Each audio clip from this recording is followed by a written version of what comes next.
Hello everybody and welcome to Design and Adorn. I forgot what we call the classes now. I think the title is Learn with Design and Adorn, Oh. and then you say the name of the Learn with project. Design and Adorn Graduated Scales. Graduated Scales is a awesome design. It is based on a European 4-1.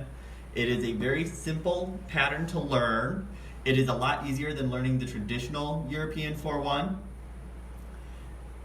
I'm going to tip it down Okay. now. There we go. So this is the graduated scales. Graduated scales, you can see, puts these large hammer tone rings in a graduated pattern, starting with the largest ones in the center. Notice how the front one is on top of all the others. This is the centerpiece. And then as you go up, each one is progressively getting smaller and folds behind until you get to the very end, where we just go to a basic 2-1 chainmail with these hammer toned rings. The hammer toned rings are the TierCast hammer toned rings that I love so very much. If you've seen a lot of my other patterns that I teach, I tend to use these quite a bit because, well, quite frankly, they make my life a lot easier. Now, when you're doing chainmail, of course, we need to use our chainmail tools. My favorite tool is this. This is the sharp nose tweezers. I use this when I am working on a pattern where I need to go ahead and put in a placeholder or hold my rings open. I love them because they will spring open like this. You can see how they are sprung open. You can also use them, pinch them to stab in. I use these in place of an awl. In addition to that, I've got my pliers. We've got two types of pliers here that I like to use. The first one are the flat nose pliers. Notice the flat front, flat on the sides. You open it up, it's smooth on the inside. It is very important that your pliers be smooth on the inside or else they are going to eat your jump rings up. The next one is a bent chain nose plier. Notice how it has this bend in it. It comes to a pointed tip.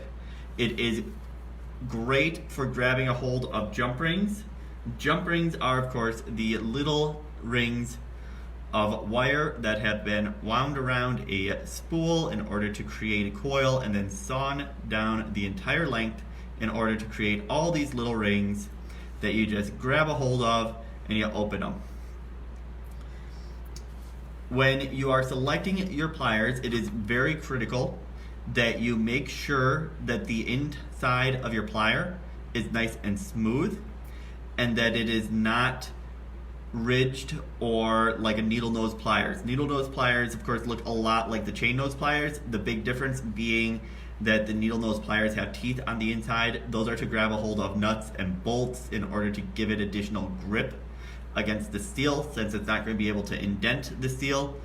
But because of that, it's going to chew right through whatever jump rings you are using, unless you are using stainless steel jump rings, in which case, well, they're a whole lot tougher and you might need that extra oomph. But I generally do not encourage working with the stainless steels unless you want to make like armor or something and you're making it as part of a costume piece. They're very intense to work with. So today I'm going to go over making the centerpiece and one side of the graduated scales. I will not be doing the counts for it. I'm going to be doing a modified version of it that has fewer counts so that I can get through it faster and you're not sitting here watching me assemble this necklace over the entire length. It does go together pretty quickly. I'm going to move this off to the side. Is that still in frame? Yeah. Excellent. So starting out with, we have our hammer tone rings. The hammer tone rings come in several different sizes. We've got our largest hammer tone rings. I believe these are the 1 inch going down to the 3/4 inch hammer tone rings. And then we have the 1/2 inch hammer tone rings. And then we have the little itty bitty baby hammer tone rings. In addition to that, we have the jump rings. So all of these parts are my favorite vendor. So I love them. I use them all the time. Now to open a jump ring, can you make sure that this is in focus and easily seeable? Your only option is in frame, out of frame. You're in frame. Okay. So, when opening a jump ring, you want to find the cut in the jump ring right here. When you find that cut, you want to grab it on either side of that split. You hold it in one hand. Always hold one hand steady. I like to use my left hand is steady and my right hand does the moving. So I hold it steady with my left hand, that is this side, and I twist away from me. Now it doesn't matter if I'm twisting away from me or twisting towards me, it does not make a difference. Some people, they have a preference that they want to always twist towards them. Some people want to always twist away from them. It does not matter. But I always grab it on one side of the split, and I take it, and you just give it a little twist. So in this pattern, you do want to open your rings a little bit more than you normally would. It's in order to get it around the hammer tone rings. You can see here that I have this open a solid 45 degrees, maybe even a little bit more than that. You do not want to go less because you're going to have a hard time linking your rings together. Pull it down more. Ooh, whoa, look at that. Yeah? I can zoom. You can zoom. That's a dangerous feature. Now, to start out with, we will take one of our open jump rings. We're going to hang two of our large hammer tone rings off the open jump ring. One of these will be the centerpiece ring. I always start this pattern from the center and work my way out. Once we have the first ring in place, we close it. To close a jump ring, it's very simple. You just grab it on either side of that same split. Again, you hold one hand steady. You bring the other hand towards it, and you really want to hear a popping sound. If as you're closing, you can see here, I'm closing it. My pliers are not moving past the other pliers. That means that I have closed it too tight. To fix that, I just back it up, open it a little bit, and I try again. And I do that until, boom, I get past. Sometimes you will hear a little pop as it's opening. The next common thing that you will have happen is when you are going and closing it, you close it, and oh my gosh, there is a gap here. It's a very visible gap, and it's going to drive me insane. This is obviously made a little bit larger than in real life, although some people do encounter gaps that big. In order to fix that, you do not try to squeeze it together. That will not work, and you will only make your life more difficult because you're going to deform the jump ring. Instead, you wiggle it back and forth. Notice how I go up and down, wiggle, wiggle, wiggle, wiggle, until you start feeling that rubbing or hearing that popping sound, meaning that you have made it all the way across. So I'm going to open this up.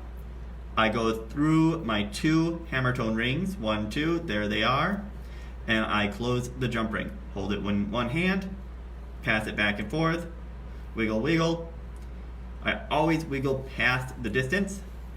Now, once you have that, you can either take your two rings and you can put them side by side, which gives you this 2-1 look. That's not what we're doing today though.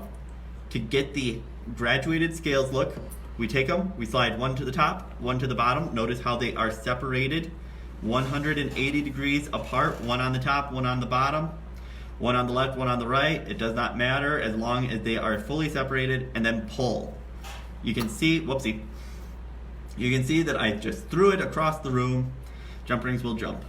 But by doing that, you've now separated the rings so that they are on one side and the other side. That is how you make that's how you can make a European 4-1. It's also how you make the graduated scales. To finish off the centerpiece, I am going to do the opposite side of my ring. So I've got my third large hammer tone ring. I hang it off of my jump ring with the centerpiece ring. It doesn't matter which one you pick to be the centerpiece. It is all up to you. I swing it back, swing it forth, wiggle, wiggle, tap, tap, tap. There we go. That is ring number 1. We always need to do at least 2 rings. So ring number 2 goes through the same 2 rings. You can see that one is just migrating off to the side. We don't care. It can migrate wherever it wants as long as it stays out of the pliers. I wiggle it up, down, back and forth. Once I've got that, they can migrate to either side. Now these just naturally happen to migrate into the position I want. You'll notice that my second ring is behind my first ring. I have a ring on the top, ring on the bottom. I can now pull, and boom, I've got my centerpiece. More likely, when you're starting out, you'll either end up with it with 2 rings right here, in which case you can flip it to the front, you can flip it to the back. We want to flip it to the back and then separate our 2 rings in order to pull, and now we've got our centerpiece again. The third option is you could have had it where it's sitting up on top of everything. Well, you don't want it sitting on top of everything. If it's sitting on top, bring the 2 rings together with the 2 little rings side by side. You can go ahead and rotate it out and then rotate it under. Badoom. And then we can separate the 2 rings, one to the top, one to the bottom, one forward, one backwards, does not matter. Boom. We've got ourselves our centerpiece. Just like that. Now your centerpiece will contain 5 of the large rings. As you go down, the next ring is going to be slightly smaller. Mine is only going to have 3 rings because, well, I'm trying to save time. So, as you're going along, you will take your open jump ring, you will hang off one end of the centerpiece. It does not matter which end of the 3-ring centerpiece, just as long as you are hanging it off of one of them. You'll attach one of the medium jump rings. We go ahead, we close that jump ring up. We've got one jump ring in place. It travels as a pair. This is why you shouldn't let your jump rings all commingle. They try to grab hold of each other. There we go. We've got jump ring number 2. It's going through the medium jump ring, the large jump ring. We grab it on one side, grab it on the other side. We take it, we twist it. Go 1, go 2, go 3. We're there. And then just like before, you have 3 options. Now, I practiced this technique a lot, therefore I just automatically fold it right into place and I am ready to go. One smooth move. But again, just like before, you can put it on top, you can put it out to the side, you can have it on the bottom. You eventually want to get it down to the bottom with your 2 rings separated. One on the top, one on the bottom. With them separated, you can then take it. Whoops. This guy is fighting me. You can't fully separate it too much, or else you gotta watch out for that. If you take a look here, you can see that this ring, the medium ring, fits perfectly inside of the large ring, but that also creates the challenge of it can lock itself up. If you find that it is locking itself inside of the large ring, just push it down, get it out of there. Once you have it pushed down, you can pull it to the side, and boom. We've got our next ring in place. We do the same thing to the opposite side. It's up to you if you want to go ahead and build opposite sides simultaneously, or if you want to do one side entirely. I did not open this ring nearly enough. I'm going to set it to the side. I'll use it later. I'll grab this ring.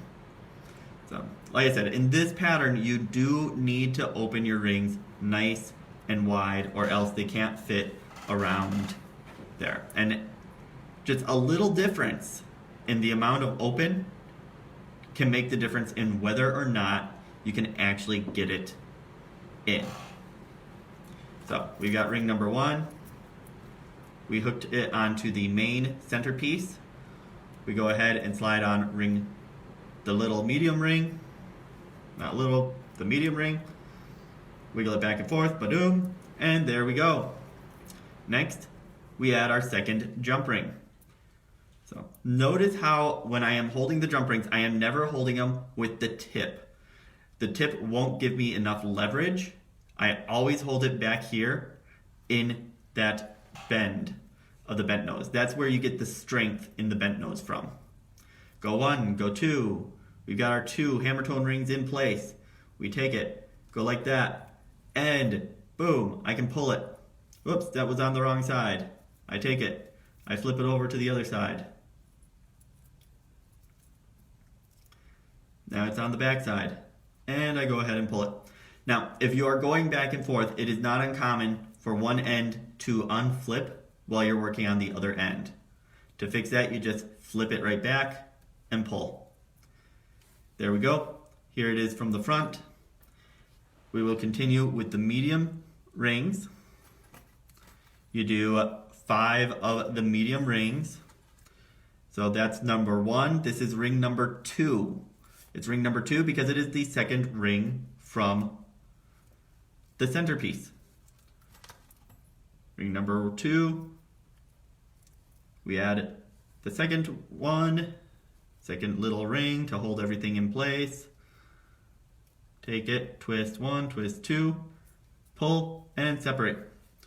And it pops right into place. And as you're going, if you can get your rhythm going on this, it can go together really fast.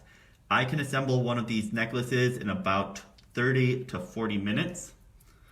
40 minutes if I'm watching a TV show, 30 minutes if I'm not, if I'm just trying to bang it right out, including opening all of my jump rings. Now you do need to open all of the jump rings for this pattern. I know I've mentioned in the past that certain patterns do allow you to start out with some jump rings closed, some jump rings open. In this pattern, we have the hammer tone rings which are all closed. Since they are all closed, you have to open all of the jump rings. Boom. You pull it, you got it. 1, 2, 3. We'll say this is 4 and 5. And then we move down to the next size. We use the small hammer tone ring. With the small hammer tone ring, we go ahead, just like all the others, we hook our centerpiece. We add the new hammer tone ring. We grab it on both sides. Now, as you start getting smaller and smaller, this little ring, the small ring, will try to climb up and then get in the way. Boom, boom, just like that though. One ring holds them both in place. We grab a second ring, second hammer ring, or second jump ring. We go through the centerpiece. I always like to start out by going through the larger ring and then hanging the smaller ring on it. It does not make a real difference. It's just how I prefer to do it. I take it, one to one side, one to the other side, pop it up. Whoops, and I went on to the wrong side there. It's very easy to mix up which side you're working on. So it is important to be able to take it, flip it, and pull it. Once you do that, you add the next one. Once you add the next hammer tone ring in the series, you can't flip it back. That's important to know. Since you can't flip it back, that means there is no undo button there. So once you've got one ring in place, you take it, you try to flip it the other direction. Well, now this jump ring is, or this hammer tone ring is going to get in the way, and it won't let you flip it back. Even if you went and tried to shove it all the way through, it is not going to work. So once you have it locked in place with the next ring, your only option is to take it out and put it in again. I feel like my board is migrating. A little bit. There we go. Get everything hopefully back centered. I once again attach the hammer ring, the new hammer ring, to the main piece. There we go. And then I close my ring. This is ring number 2 of my small rings.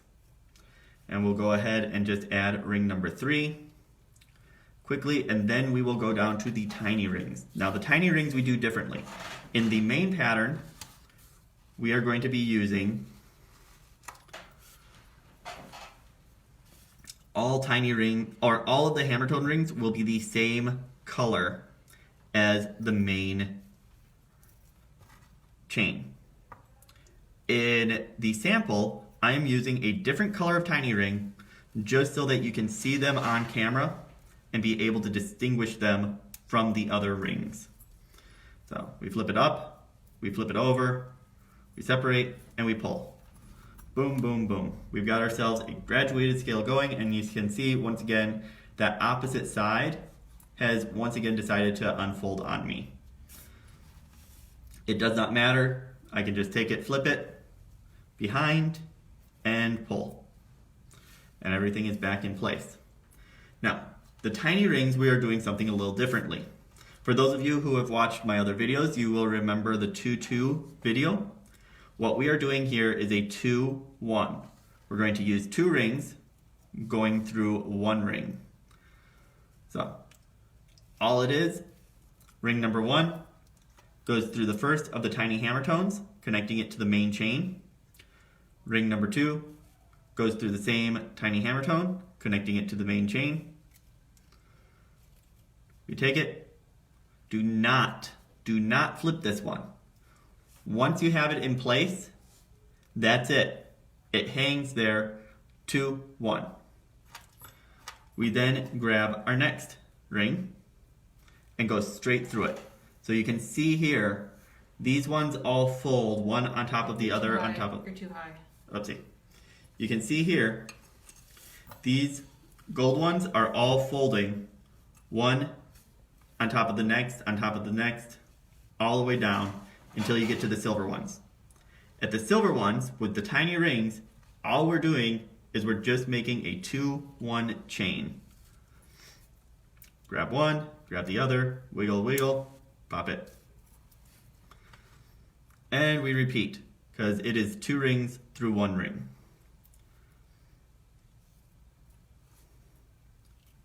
One and 2. And yes, they will try to separate a little bit. The thing is that they kind of look really funky when you try to do them in a European 4-1. This is also our opportunity to add a little bit of length to it, because by not folding them over, you will actually get a longer necklace because you don't have that overlap. So 1, 2, close it, grab the next one, 1 and 2, and I will close it again. So there we go. And you will keep doing that until you have 10 of the tiny hammer tone rings. So again, it is 5 of the large ones in the center, 5 of the medium ones on either side, 10 of the small ones on either side, and then 10 of the tiny ones heading towards the back. Once you get to the very back, do I have a clasp? I probably do not have a clasp. It's okay. I think people know how to put a clasp on. Yeah. Once you get it to the very back, you can go ahead and you can do a little 1-1 or 2-2 or whatever you want to connect your last, hammer tone ring to the clasp. I usually like to do just 1 ring to the clasp, mostly because that is the size that fits the best without getting in the way. So you can see here, we got our last hammer tone ring right there. We've got our clasp right here. And there we go. Now, if you do need to add extra length, you can always throw in some extra jump rings and just do a 2-2 or 2-1 chain to finish it off.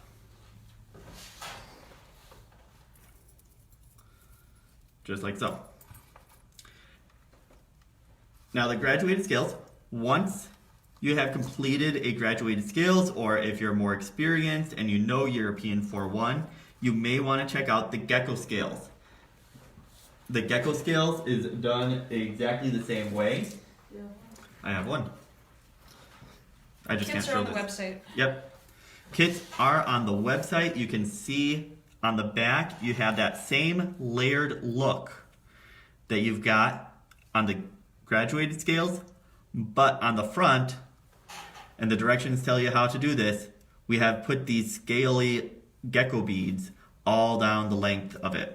And it is so much fun. This one was such a fun project to come up with.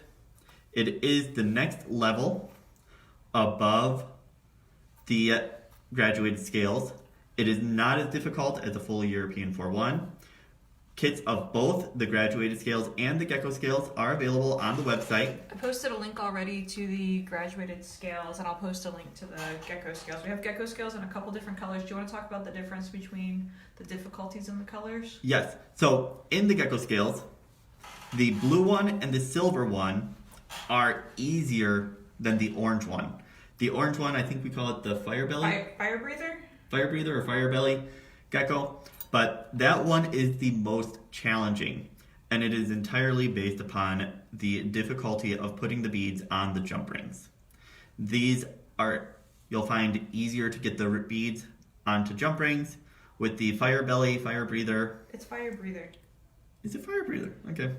Yes, you wanted it to be fire belly, and I thought the fire breather sounded better, so it's fire breather.